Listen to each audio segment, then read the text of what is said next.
ভাই সে মানেও বলা, টেল মানেও বলা। এখন কথা হচ্ছে সে মানেও যদি বলা হয়, টেল মানেও যদি বলা হয়, এই দুইটার মধ্যে পার্থক্যটা কি? হ্যাঁ, আজকে আমরা এই দুইটার মধ্যে পার্থক্যটাই খোঁজার চেষ্টা করব। তার আগে আমরা এই সেন্টেন্স গুলো পড়ে নিই, হ্যাঁ, বাংলা সহ। I say I am busy, আমি বলি আমি ব্যস্ত। People say English is easy, মানুষ বলে ইংলিশ সহজ। My friend say I teach well, আমার বন্ধু বলে বা আমার বন্ধুরা বলে আমি ভালো পড়াই।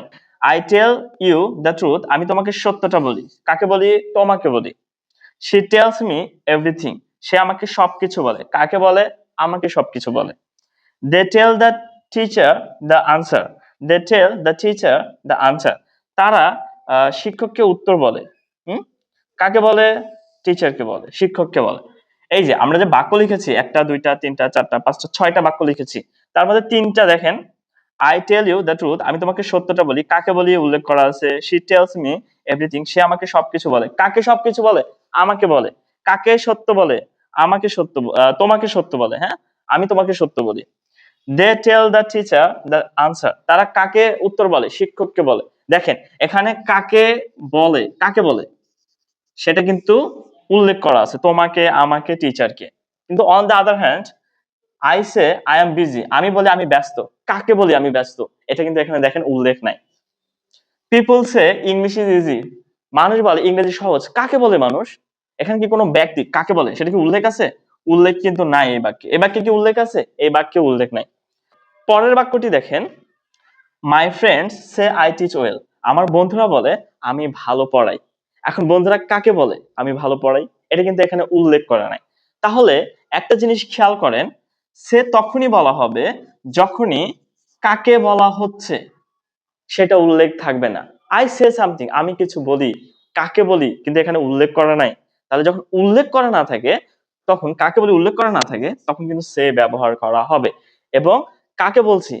I tell you, I tell you something, আমি তোমাকে কিছু বলি। তোমাকে বলি, হ্যাঁ, মানে টেলটা হচ্ছে আপনি কাকে বলছেন, কাকে বলছেন, কোন ব্যক্তিকে বলছেন সেটা কিন্তু উল্লেখ থাকবে। তাহলে সেটা আই সে সামথিং, আমি কিছু বলি, কাকে বলি এটা উল্লেখ করা নাই, সেই ক্ষেত্রে আমরা সে ব্যবহার করছি। আই টেল ইউ সামথিং, আমি তোমাকে কিছু বলি। কাকে বলি? তোমাকে বলি। এখানে তুমি কাকে বলি সেটা উল্লেখ করা আছে। উল্লেখ থাকলে, কাকে বলছি ওটা উল্লেখ থাকলে আমরা ব্যবহার করব টেল। তাহলে খুবই সহজ। টেল কাকে বলছি সেটা উল্লেখ করা থাকবে, সে কাকে বলছি সেটা উল্লেখ করা থাকবে না।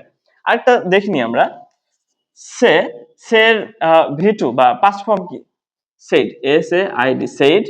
past participle form কি? said, said। tell এর present form tell, past form told, told। past participle form told, told। v1 v2 v3, v1 v2 v3। তাহলে আশা করি বুঝতে পারছেন, সে মানেও কিছু বলা, কিন্তু এখানে কাকে বলছি সেটা উল্লেখ থাকছে না। টেল মানেও বলা, এখানে কাকে বলছি সেটা উল্লেখ থাকছে। আশা করছি আপনারা পার্থক্যটা বুঝতে পেরেছেন। ক্লাসটি যদি ভালো লাগে অবশ্যই লাইক কমেন্ট শেয়ার করবেন। পরবর্তী ক্লাস দেখার আমন্ত্রণ জানিয়ে আজকের ক্লাস থেকে আমি শহীদুল ইসলাম বিদায় নিচ্ছি। সবাই ভালো থাকবেন। আসসালামু আলাইকুম।